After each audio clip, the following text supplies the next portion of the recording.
Hello, hello, hello. If you are watching this, then you have the pleasure of watching the first time that I attempt to make a video for YouTube.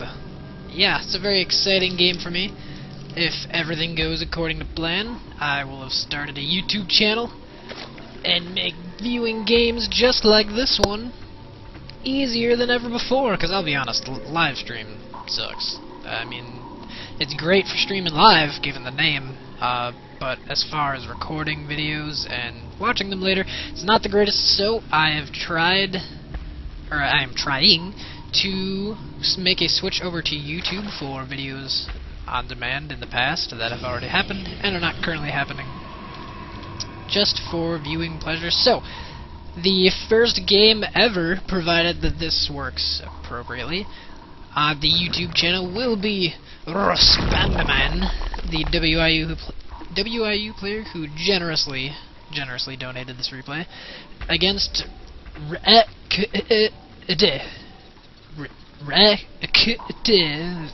he decided to segment his names into capitals and lowercase alternating, so I mean, I feel like he's trying to put the emphasis on different letters in some foreign, strange way. But here we go.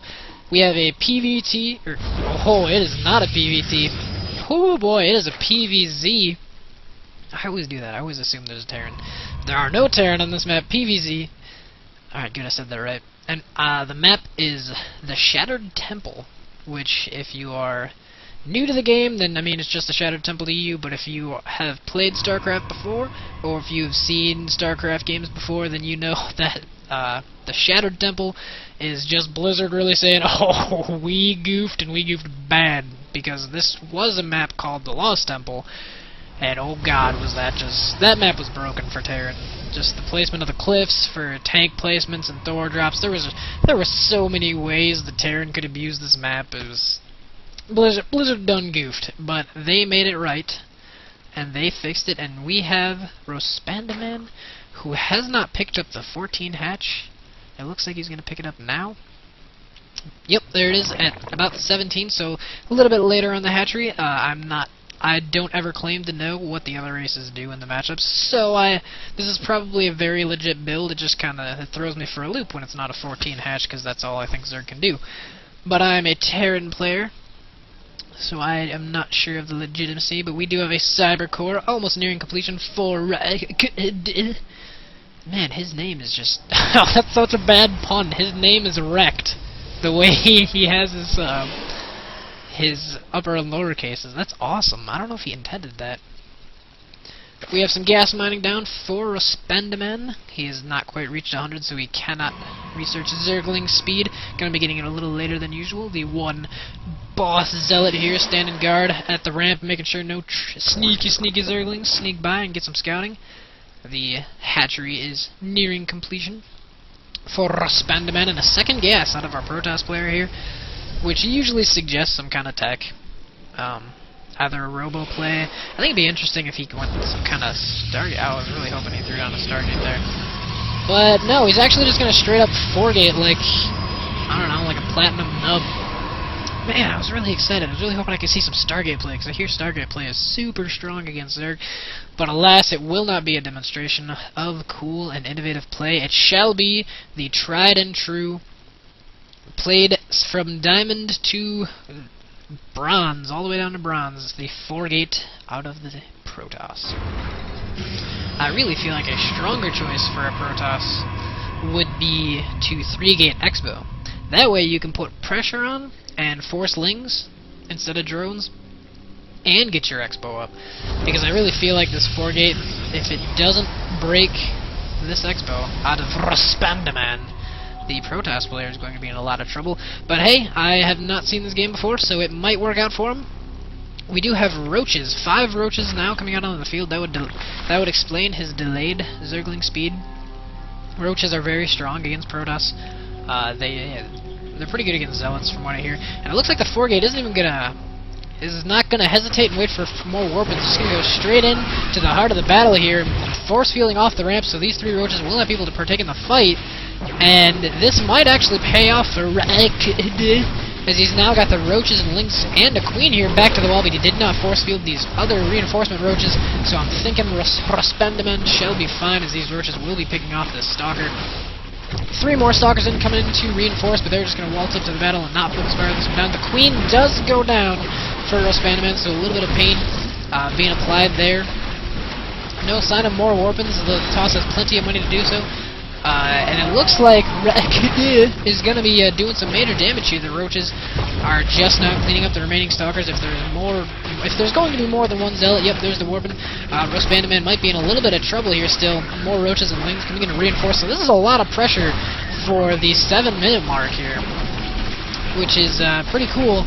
I don't know if it's paying off for either player. The sentry does get the force field off before he dies, however it will be in vain as there are not enough Protoss units, and Rospendaman will be defending this natural fairly easily, I think. Let's take a look at the resources lost. The Protoss definitely came up behind as far as money is concerned, and he has the exact same amount of harvesters, so this is definitely a bad situation for the Protoss to be in, especially since he is 1 base behind Rospendaman already. And the Expo is just now on the way, so I really feel like that 4-gate did not pay off, which is a dang shame. Because you always want to get damage done when you commit to that kind of really risky early pressure behavior. The Rospendaman himself is not going to waste any time. He's just going to take his reinforcing army here, do a little bit of poking, attacking his own worker, Roach, it looks like, because you know what, that Roach has been slacking off. He needs to learn his lesson. But he has successfully denied the Expo out of the Protoss player, so that is a great position to put himself in, as the longer that this Protoss sits on 1 base, the better off he is. Ooh, even running his reinforcements by the cliff, just as a demonstration of power. Just saying, yeah, these roaches are going to kill your dudes later, what of it? Yeah, go ahead and take free shots, I don't care. I don't care. These roaches are tough. So a little bit of a misrally there, despite all my sarcasm, and it looks like Raked is going to be pushing out, sniping a few roaches and getting some free lings here. He will force Rospendaman back, though I do feel like it is one of the smaller victories in the already won war. Rospendaman is not actually droning up, which is definitely the response I would have thought he would have taken after I thought he would have just put down a spine crawler and just droned up hard and really pushed that extra base advantage, but it looks like he's just pumping out an army. So definitely not the response I would have thought from him, but it looks like it's paying off because he does have almost twice the army size out of the Protoss player, a huge food lead, so if he ever does get attacked by this Protoss player, he can just push it back and again deny this Expo. Rospendaman is going to take this gold expansion here, and as soon as that goes down, I'd have to say it's GG because the Protoss will be 2 bases behind. He is switching to Robotech and upgrades on 1 base. You'll notice his unspent money is getting super low because he cannot afford to be banking any minerals here. He has to pump it all into units. So the Protoss player is still at a food deficit here, in a tight situation. Really got to play his cards right and get a nice death ball to deny this third. But it would be very difficult because he is 1 base behind. Let's take a look. The drone count is still in the Toss's favor. Definitely a little surprising there. Again, with the lack of pressure, especially since Rospendaman has control of this watchtower. That's usually the sign to just go ahead and drone up freely. He's going to be knocking down those rocks just in case the Toss decides to take a safer third in the back corner here. But as since the Expo just went down, I don't think the Protoss is looking for another Expo. One observer will be going out to scout the Zerg base. We do have +1 attack on the way for the Protoss player. Any upgrades out of Rospendaman? I don't believe so. So that will be a slight little advantage for the Protoss here, as he tries to re-macro up some sort of army. Very small amount of transfer. Usually when I have to take a later natural, I like to over-transfer in the main, just because if shit hits the fan and you lose that natural again, you can still have banked minerals back here to still mine out, so that if you do, worst case scenario, lose this natural, you still have money to try to get your base back up again. But usually when you're in a situation like that, you're already losing, or it's a very, very close game.